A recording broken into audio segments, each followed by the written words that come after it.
তাহলে আমরা arts of প্রেজেন্টেশনে যে কাজটা করার চেষ্টা করবো সেটা হচ্ছে যে মূলত যে কোনো প্রেজেন্টেশনটা কি এবং এটাকে খুব সাকসেসফুলি কিভাবে প্রেজেন্ট করা যায় সেইটার জন্য কী কী প্রস্তুতির দরকার আছে এবং এইগুলো নিয়ে কাজ করতে করতে আমাদের এক ধরনের কনফিডেন্স আসা।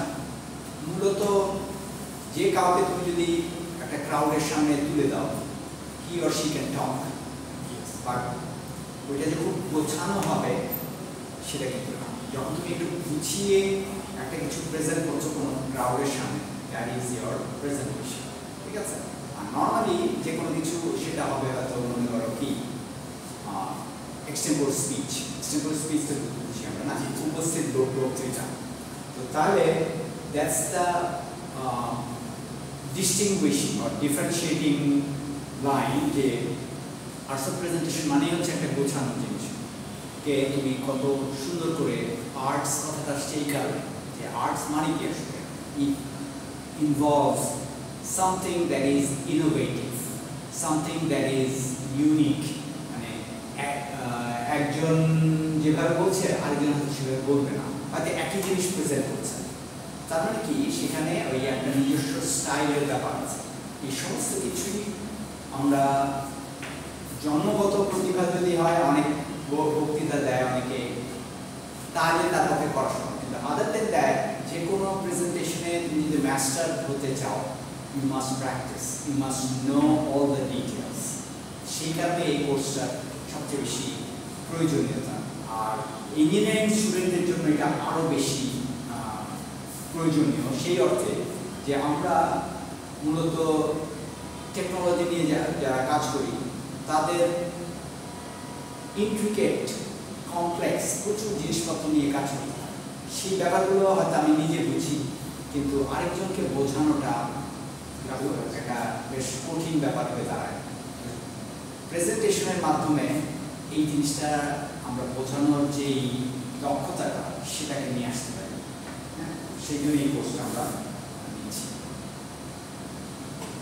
আর প্রেজেন্টেশনের আলটিমেট লক্ষ্য কিন্তু যদিও যে তুমি একটা অডিয়েন্সকে তুমি তাকে একটা পার্টিকুলার জিনিস বোঝাবে বা তোমার যে মেসেজ তার কাছে পৌঁছাবে, কিন্তু এটা লং টার্ম গোলটা হচ্ছে মূলত কি যে তোমার যে ক্যারিয়ারে তুমি থাকো না কেন সেই ক্যারিয়ারে সাকসেসফুল হওয়া। তোমাকে ওখানে টিমে কাজ করতে হবে। টিমে কাজ করা মানে হচ্ছে তোমার টিমের সামনে একটা কিছু নিয়ে কথা বলতে হবে।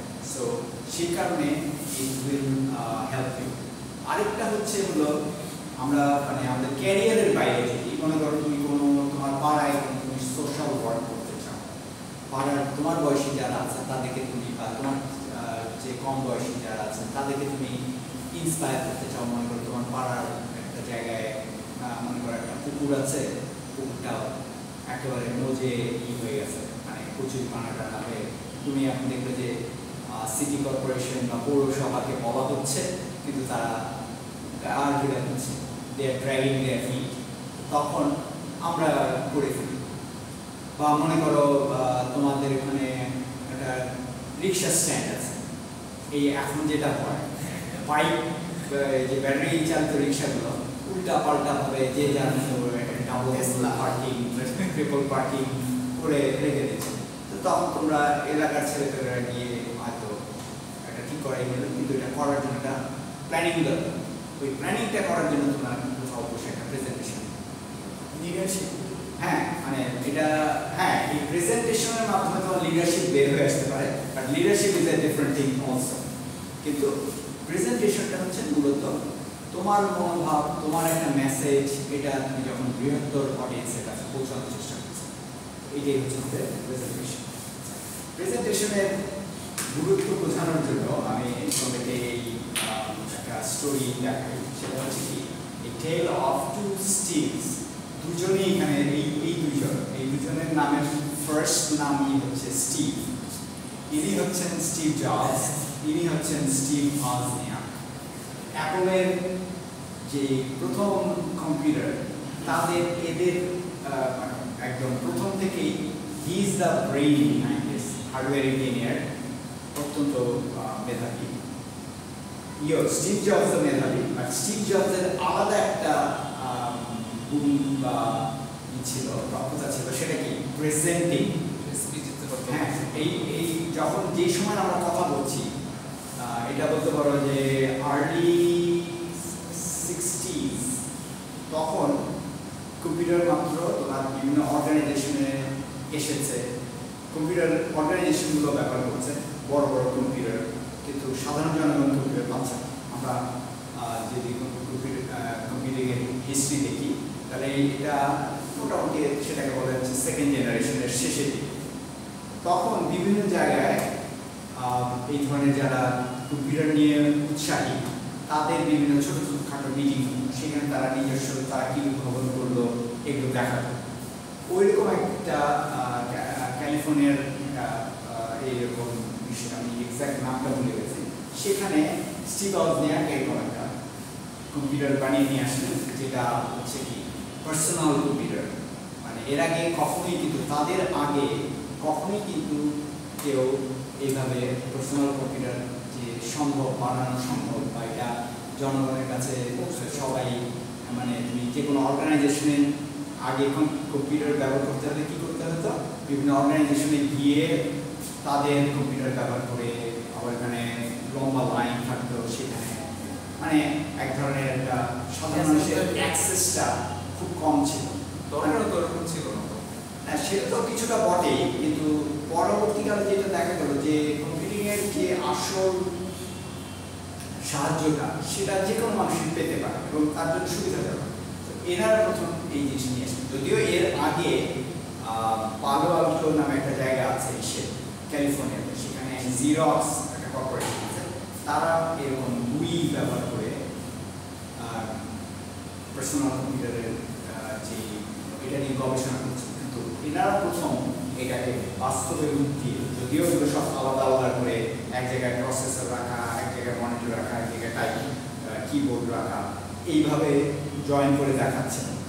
এবং তারা তখন ঈশ্বরের মাথায় যে জিনিসটা আসলো স্টিভ জবসের, যে why not we sell it, আমরা বন্ধুদের কাছ থেকে ক্রেডিট নিচ্ছি, দেখাচ্ছি যে হ্যাঁ I have done something, কিন্তু এটা দিয়ে আমরা একটা ব্যবসা করতে পারি। সেই অর্থে তার যে এন্টারপ্রেনিউরিয়াল স্পিরিট, সেইটা দিয়ে প্রথম উদ্যোক্তা হিসেবে শুরু করলেন। And the rest is history, যেভাবে বলে, যে বাকিটা সবাই জানে। তো এই কনটেক্সটে সফল হওয়ার, যেমন ইনি একটু মুখ চোরা টাইপের ছিলেন, খুব বেশি কথা বলতে চান না এবং খুব বেশি ইন্টারেস্টেড না, তাকে প্রথম স্টিভ জবস উদ্বুদ্ধ করে যে লেটস ডু ইট, এবং কিছু টাকা ধার করে এই করে তারা একটা ফার্মকে কনভিন্স করলো যে কম্পিউটার নেওয়ার জন্য। এইভাবে তাদের শুরু। তো তার মানে কি এখানে প্রেজেন্টেশন স্কিলটা স্টিভ জবসের একটা বিশাল একটা ভূমিকা পালন করেছে। সেই কারণে আমরা বলি যে presentation is also an art. Art কোন সেন্সে, যে you have to craft it. Craft মানে হচ্ছে নিজের মতো করে তৈরি করা। And you have to deliver your presentation mindfully and very creatively. Creatively মানে সৃষ্টিশীল ভাবে, মানে তুমি তোমারটা তোমার মতোই হবে, অন্য আরেকজনের মতো হবে না। আরেকটা হচ্ছে যে এইটা মানে all of a sudden তুমি জন্মগতভাবে খুব ভালো বক্তা না হলে এমনি আসার কথা না। তার মানে কি you have to be planning it very carefully, এবং সেটাকে প্রিপেয়ার করে সেটাকে একটা সুন্দর কাঠামোতে সাজিয়ে তারপরে যখন তুমি এলোকোয়েন্স বলে হচ্ছে সুন্দর করে কথা বলা, এই বাগ্মিতা যেটাকে বলে, যে এই কনটেক্সটে এইভাবে যদি তুমি এটাকে ডেলিভার করতে পারো, then it becomes an art. So that is why we are looking for arts of presentation. ঠিক আছে? সো এবং এর সাথে কি যে এখানে কথাগুলো কিছুটা আগের কথা বলে যে you have to have your own flair. Flair মানে কি? ঝলক, চোখ ধাঁধিয়ে দেয় একদম। তার মানে কি তুমি যখন কথা বলছো বা তুমি যখন একটা প্রেজেন্টেশন দিচ্ছ, it has to be something different than others. ও আচ্ছা, একটু আগে দেখিনি, অডিয়েন্স এবার চিন্তা করবে, ও আচ্ছা, ও মানে যেটা আগে দেখি না, they will be awestruck. হ্যাঁ, তারা এটাকে মানে মোহিত হয়ে যাবে।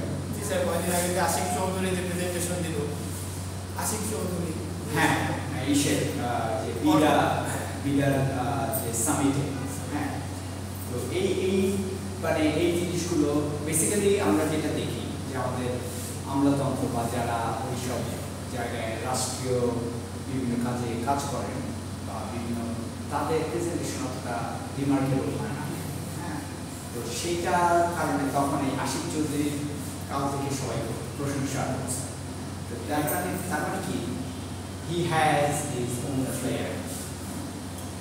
তাহলে এখানে একটা যেটা কি বেসিক্যালি পার্সোনাল টাচ থাকতে হবে এবং কোনো একটা ধরা বাঁধা কোনো কাঠামো নাই যেটার উপর ভিত্তি করে তুমি প্রেজেন্টেশন দিতে পারো। হ্যাঁ there are certain rules or there are certain stuff that you have to maintain, কিন্তু it is a creative thing। যারা গ্রেট প্রেজেন্টার, আজকে আমরা ওবামার একটা প্রেজেন্টেশন দেখবো, ওবামার একটা স্পিচ দেখবো, সেই স্পিচে দেখবা যে that kind of paved the way for him to become the president। আচ্ছা তাহলে আমরা প্রথমে চলে আসি যে প্রেজেন্টেশন কি কি ধরনের হতে পারে। প্রথমটা হচ্ছে হলো it can be informative। informative মানে কি you are providing some kind of information, ঠিক আছে, এবং এই ইনফরমেশনটা কি যে something that your audience have heard yet, they haven't heard it yet। তাহলে তুমি আর এখানে আরেকটা ব্যাপার কি, যখন তুমি কোনো ইনফরমেশন ইম্পার্ট করছো you are supposed to be very precise and very correct। এই জিনিসগুলো আগে থেকে বুঝতে হবে। আচ্ছা এখন আমরা যদি বলি যে ইনস্ট্যান্সগুলো বা এক্সাম্পলগুলো, এই ধরনের প্রেজেন্টেশনের এক্সাম্পলগুলো কি হতে পারে?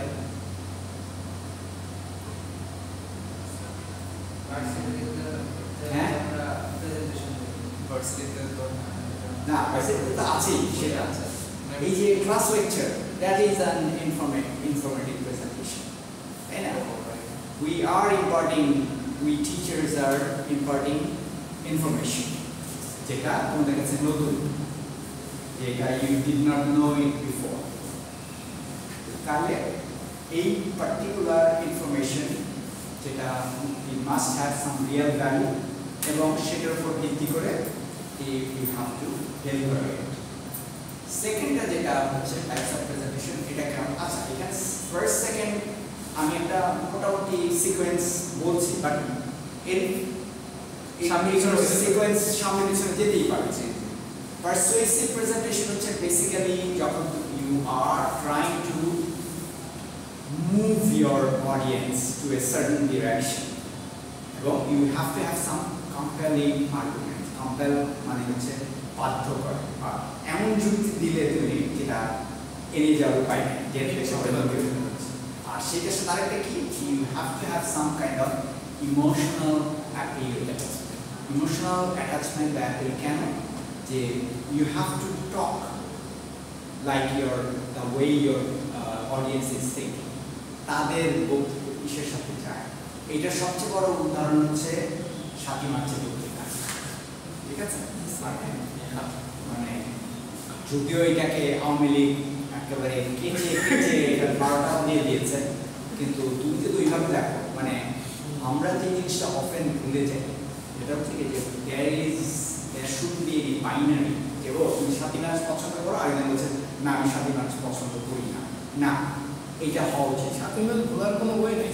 হ্যাঁ মানে তুমি শেখ মুজিবকে পছন্দ না করতে পারো না, বা আমরাও তাকে ক্রিটিক্যাল দৃষ্টিতে ডেফিনেটলি দেখতে পারি, কিন্তু তার মানে এই না যে 7ই মার্চ যে একটা রিয়ালিটি, একটা বাস্তবতা, একটা কাইন্ড অফ। এবং এখানে আরেকটা যেটা জিনিস আমরা ভুল করি সেটা হচ্ছে কি, আমরা মনে করি 7ই মার্চ বোধহয় শেখ মুজিবের তৈরি করা। না, ইট হ্যাজ টু, মানে এটা এখানে একটা কি ছিল, ওই যে ইমোশনাল অ্যাপিল কি ছিল, যে বাঙালি জনগণ বিরক্ত হয়ে ক্ষুব্ধ হয়ে গেছে পাকিস্তানিদের উপরে, the way they were depriving us, তারা আমাদেরকে যেভাবে বঞ্চিত করছে বিভিন্ন জিনিস থেকে। হ্যাঁ, তো সেইটার একটা ইমোশনাল একটা ছিল এখানে। ওইটা জন্য তারা শেখ মুজিবের কাছ থেকে ওইরকম একটা কিছু শুনতে চেয়েছে যে ইয়েস গিভ আস সাম ডিরেকশন, যে আমরা এখন এই মুহূর্তে কোথায় যাব। যদিও উনি এটা খুব চালাকি করে মানে ওইভাবে মানে বলছেন যে হ্যাঁ আমাদের সমস্ত কিছু, তার জন্য প্রথম কথাটা এরকম ছিল, সোফার আমি মনে করি আমি অত্যন্ত দুঃখ ভারাক্রান্ত মন নিয়ে আপনাদের সামনে হাজির হয়েছি। সেটিং দ্য স্টেজ, এটা হচ্ছে কি বেসিক্যালি যে হ্যাঁ আমি আপনাদের সাথে আছি, আপনাদের যে অভিযোগ এগুলো আমাকে অভিযোগ করছে এরকম একটা। আচ্ছা, তারপরে উনি বিভিন্ন কথাবার্তা বলে টলে তারপরে ঘোষণা দেন এবারের সংগ্রাম, স্বাধীনতার সংগ্রাম। এটা আবার কি, এটা কিন্তু বেসিক্যালি আওয়ামী লীগের যে তখনকার তরুণ নেতৃত্ব বা নিচের দিকের ছাত্রদের যে গ্রুপটা তাদের একটা পুশিং ছিল যে বেসিক্যালি আমাদের যে ঐতিহাসিক ফ্যাক্টটা আমাদেরকে বুঝতে হবে যে আওয়ামী লীগ কিন্তু কোনো রেভলিউশনারি দল ছিল না, যে নেমে গেলাম স্বাধীনতা যুদ্ধে বা সশস্ত্র যুদ্ধ আন্দোলন সংগ্রাম করে। মানে স্পিচও তো তোমরা লেখা না, এটাও তো লিখছেন অন্য। হ্যাঁ, আর বেসিক্যালি ওনার যে ইটা ছিল যে মূলত উনি তখনও আশা পোষণ করছেন যেহেতু সংখ্যাগরিষ্ঠ ভোট তার কাছে, পাকিস্তান সরকার তাকে সরকার গঠন করতে দেবে, আর সরকার গঠন করতে দেবে তাহলে আমি কেনই বা খামাখা বিদ্রোহী হবো, কেনই বা ই করবো, এরকম একটা তার ভেতরে কাজ করছে। মানে আমরা এটা বহু আগে থেকেই এই জিনিসটা বোঝা যায়, মানে যদি আমরা ওইভাবে দেখি। কিন্তু আওয়ামী লীগ তার এই 14-16 বছরের যে কাজটা করার চেষ্টা করেছে যে এটাকে মানে বেসিক্যালি যেটা হয় যে কোনো রাজনৈতিক দল একটা রেটরিক বুঝি আমরা না, রেটরিক মানে হচ্ছে হলো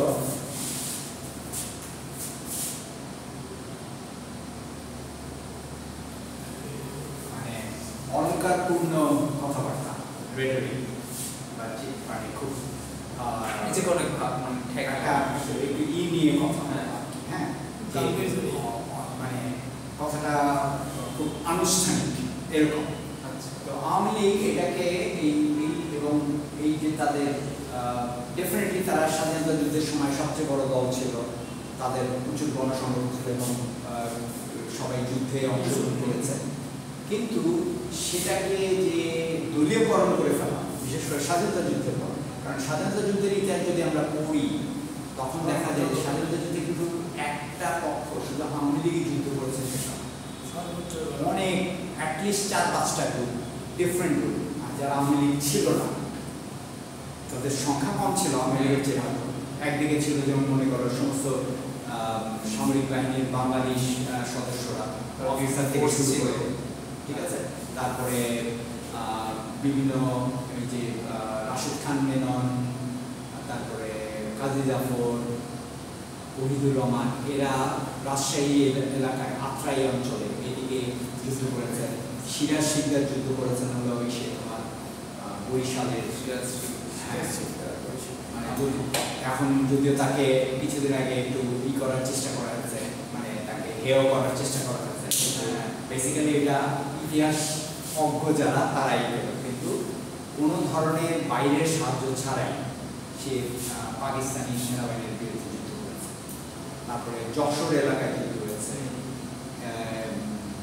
চিটাগাঙে যে প্রথম বিদ্রোহ করে কারা, বেরিয়ার এবং মেজর রফিকুল ইসলাম, এরা এই যে মানে একটা অনেক ধরনের ব্যক্তি সমন্বয়ে যে একটা সংগ্রাম গড়ে ওঠা, ওইটাকে আওয়ামী লীগ পুরোপুরি নিজের ঘাড়ে নিয়ে নিল দলীয় করে যে আমরাই করছি আর কি, আমরা আর কেউ কিছু করে।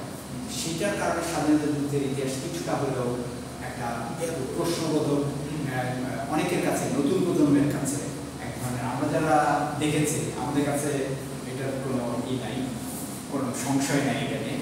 নতুন প্রজন্মকে শেখানো হয়েছে যে স্বাধীনতা মানে বঙ্গবন্ধু, মানে এটা হচ্ছে আর কিছুই না, ওই যে রেটরিক তৈরি করা, যে মানে নিজেদের প্রাধান্য নিয়ে আসা, একটা ঢালের পেছনে লুকানো যে ওয়েল আমাদেরকে কিছু বলবা তো আসলে তুমি স্বাধীনতা যুদ্ধের পক্ষের শক্তি, ঠিক আছে। এই যে রেটরিক, আমরা যদিও এখানে রাজনৈতিক বক্তব্য নিয়ে ওইভাবে কথা বলবো না, কিন্তু তোমাদেরকে মানে রাজনীতি ছাড়া জীবন অচল, মানে অচল মানে কি প্রত্যেকটা জায়গায় রাজনীতি, এটা আমরা দেখতে পাচ্ছি ওয়ার্ল্ড স্টেজে যা ঘটছে এখন দরকার নেই। হ্যাঁ, এখন নির্বাচনের দরকার স্যার। স্যার বাংলাদেশ চালানোর জন্য শেখ হাসিনা ঠিক ছিল। এখন সব কবিতা সে ঠিক ছিল স্যার। হ্যাঁ, উনি কিছু একটা হলে বাইরে বলে ঠিক আছে, হ্যাঁ ওইটাই ঠিক আছে। না কিন্তু মানে বেসিক্যালি এটা হচ্ছে কি এক ধরনের কাইন্ড অফ খুব বিরক্ত যে কি হচ্ছে স্যার এখন কি হচ্ছে স্যার? হ্যাঁ কিন্তু না সেটা ঠিক আছে, কিন্তু তোমাকে সবসময় মানুষ যদি আমরা ইতিহাসের দিকে থাকি, মানব জাতির ইতিহাস কি আসে যে সবসময় constantly looking for something alternative, some alternative, সেটা যে ও আচ্ছা এদের কাছে আমরা অনেক আশা করেছিলাম, তারা আমাদের আশা ভঙ্গ করেছে, তাই বলে কি আমি চুপচাপ হতাশা বসে থাকবো? না, এর চেয়ে আরো ভালো কিছু আসতে পারে, তাদের জন্য আমরা দেখি না, তাদেরকে খুঁজি না। আপনি ভালো কাজ করতে চাইতেছেন বাট আপনারা করতে দিতেছেন, এখন কি করবেন? না না সেটা আছে, সেটাকে আচ্ছা বই আলাদা অতিক্রম করা যায় সেটাকে, কিন্তু মানে আমি যেটা বলছিলাম যে যে কোনো প্রেজেন্টেশনের কনটেক্সট আমরা তো শুধু নর্মালি যেটা হয়েছে ইউনিভার্সিটি লেভেলে আমরা মনে করি যে প্রেজেন্টেশন মানে হচ্ছে কোর্স পাস করার জন্য জাস্ট একটা টুলস আর কিছু, কিন্তু আমরা এখানে যেটা দেখার চেষ্টা করবো যে কেন আমরা রাজনীতি বা কারেন্ট অ্যাফেয়ার্স নিয়ে একটু জ্ঞান রাখা উচিত। কারণটা হচ্ছে কি যে তোমাকে যে কোনো জায়গায় একটা প্রেজেন্টেশন দিতে হতে পারে যেখানে হয়তো এই ব্যাপারগুলো আসতে পারে, বা তুমি এমন কোনো একটা অডিয়েন্সের মুখোমুখি হতে পারো যারা অত্যন্ত বেশি রাজনীতি সচেতন। হ্যাঁ, তো কাজেই এগুলো নিয়ে মানে যে কোনো ওয়েতেই, যেমন বিসিএস পাস করার জন্য অনেকে সাধারণ জ্ঞান নিয়ে পড়াশোনা করে, কিন্তু একটা মানে সচেতন জনগোষ্ঠীরই সাধারণ জ্ঞান নিয়ে ধারণা থাকা উচিত, বা আশেপাশে রাজনীতিতে কি চলছে, রাজনীতিতে কি হচ্ছে এগুলোর, বা অর্থনীতিতে কি হচ্ছে, ইতিহাসে কি হয়েছে, এই জিনিসগুলো জানা থাকা দরকার। এবং আলটিমেটলি এই ব্যাপারটা পুরোটাই তোমার যে কোনো প্রেজেন্টেশনকে সাহায্য করতে পারে।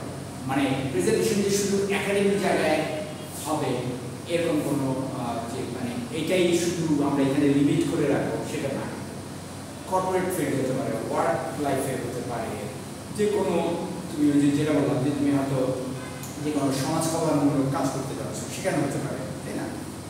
আচ্ছা যাই হোক, তো পারসুয়েসিভ প্রেজেন্টেশনটা যেভাবে কাজ করে সেটা হচ্ছে যে বেসিক্যালি তুমি একটা অডিয়েন্সকে, সেটা যে কোনো সাইজের হতে পারে, 7ই মার্চের বিশাল জনগোষ্ঠী ছিল সেখানে, আবার তুমি যদি একটা ছোট্ট ক্লাসরুমের ভিতরে করো অল্প লোকজন, কিন্তু সাইজ রিয়েলি ডাজন্ট ম্যাটার, এটা what matters is your message. যেমন হ্যাঁ, যেমন এই শেখ হাসিনা কিছুদিন আগে বলো রাজাকারের ব্যাপারে, তারপরে তো উনি হ্যাঁ। বন্ধ করার মধ্যে বলছে, কিন্তু মানুষজন সবাই তো ওইটাই শুরু করছে। মানে এই যে ওইটা হচ্ছে ভুল ইউজ অফ রেটরিক। হ্যাঁ, মানে সে বুঝতে পারেনি কিভাবে তোমার ডক্টর জাফর ইকবাল, অথচ তার যথেষ্ট কন্ট্রিবিউশন আছে বিভিন্ন বা তোমার লেখালেখির ক্ষেত্রে, তারপরে সায়েন্স, আমাদের কম্পিউটার সায়েন্সের কনটেক্সটে, কিন্তু উনি কি হলেন এখন অপারেশন বের করে গেলেন জাস্ট ভুল কিছু কথাবার্তার জন্য। তার মানে কি রিয়েল ম্যাটার্স যে যখন তুমি একটা অডিয়েন্সের সঙ্গে কিছু বলছো, you have to keep in mind যে আমি আসলে কি বলছি।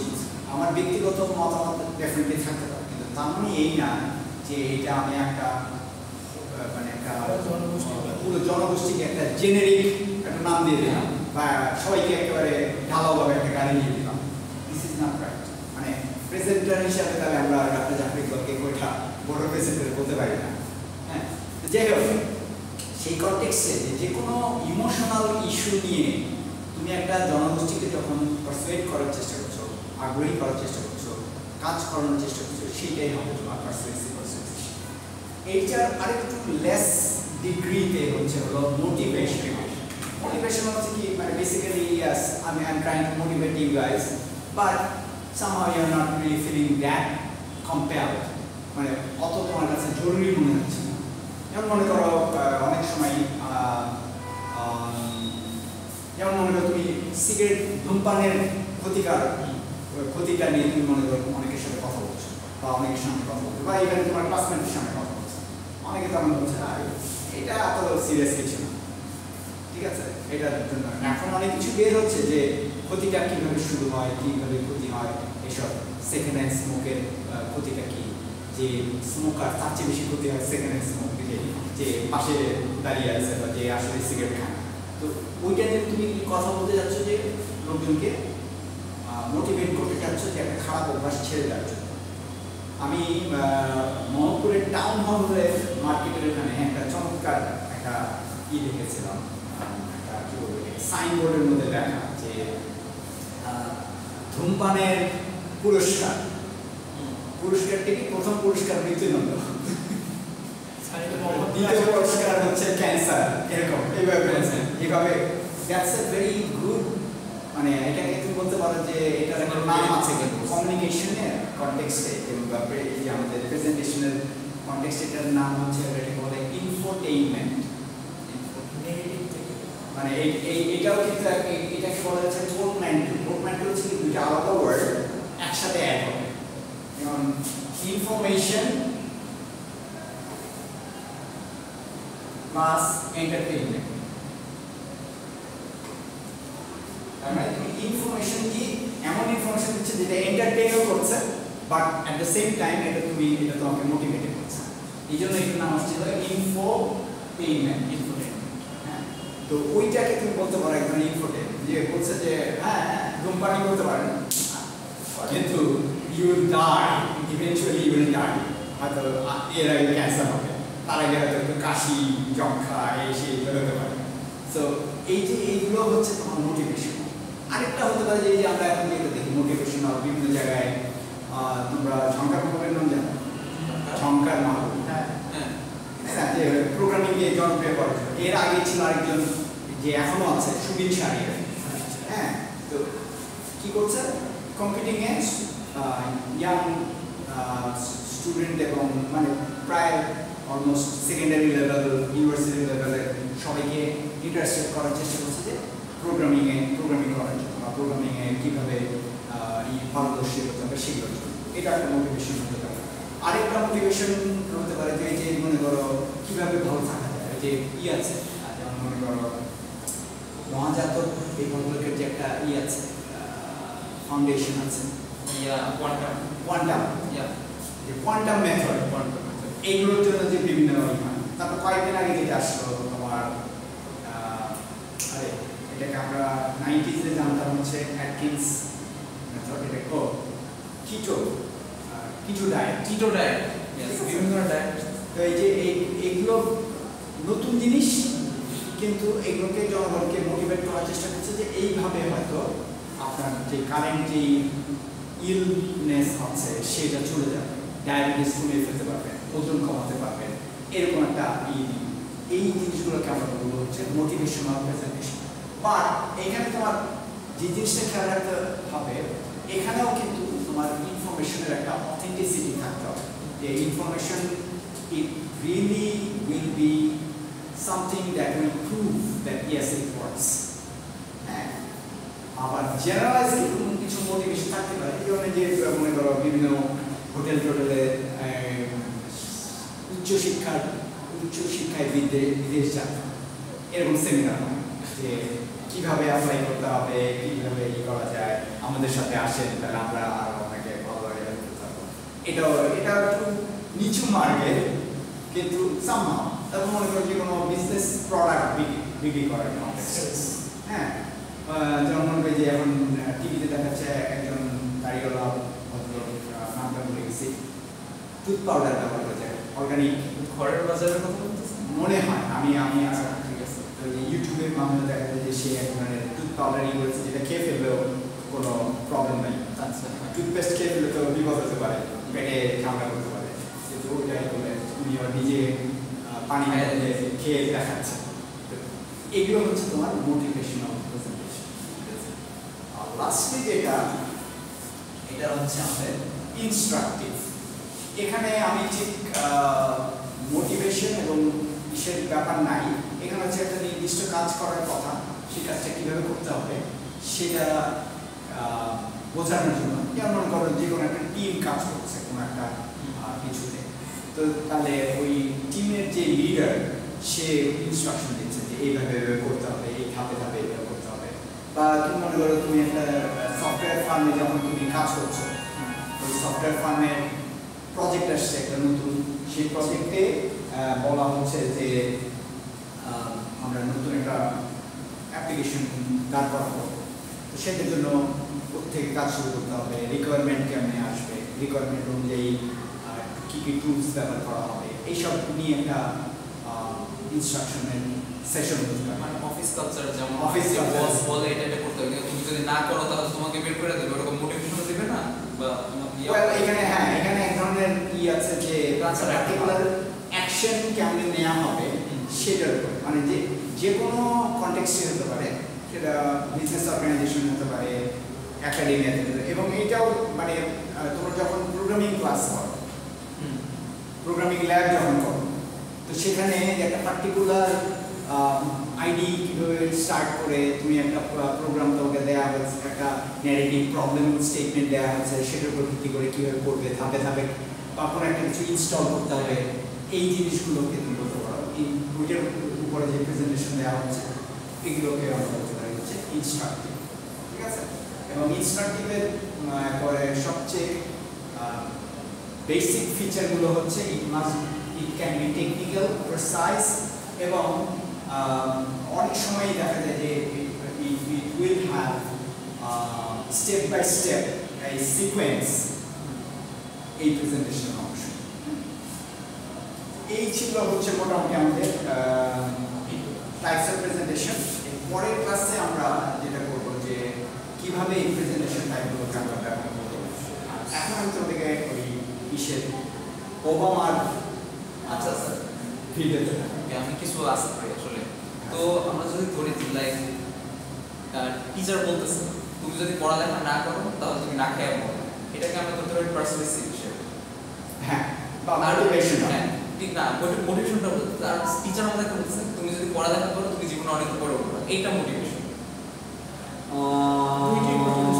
আচ্ছা, না হ্যাঁ মানে হ্যাঁ তুমি মানে মোটামুটি সুন্দরভাবে বলছো, মানে যেটা বেশি কম্পেলিং সেটা হচ্ছে ওটা পার্সুয়েসিভ, যেটা লেস কম্পেলিং সেটা হচ্ছে মোটিভেশন। আর লাস্টের যেটা বলছিলেন ইনস্ট্রাকটিভ, ওটা জাস্ট তুমি পড়ালেখা করো, না করলেও কোনো দোষ নেই। হ্যাঁ এইভাবে করো, এভাবে করো, না করলে তোমার হ্যাঁ রাইট, ঠিক আছে। ডিফারেন্স আচ্ছা, আর এখানে আরেকটা জিনিস মনে রাখার, সেটা হচ্ছে যে এই যে চার ধরনের প্রেজেন্টেশন আমরা বললাম, এগুলো মোরালেস তুমি কর্মক্ষেত্র, পার্সোনাল লাইফ, একাডেমিয়া, সব জায়গায় তুমি বিভিন্ন নামে ডাকতে পারো।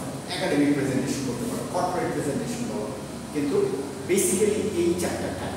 আর এই চারটা টাইপ আবার কি একেবারে আলাদা আলাদা, এগুলো কিন্তু ওভারল্যাপ করতে পারে, একটা থেকে আরেকটার সাথে একটা আরেকটা অংশ নিচ্ছে, মানে মিক্সড হতে পারে, এরকম অনেক কিছু হতে পারে, ঠিক আছে? কিন্তু জাস্ট এটা আমরা মোটা দাগে এগুলোকে আলাদা করে রাখি, ঠিক আছে? তো এই হচ্ছে আমরা এখন একটু বন্ধ করে আমরা ওবামার ভিডিওটা পজ পজ করে দেবো না বন্ধ করে দেবো? বন্ধ করে দিতে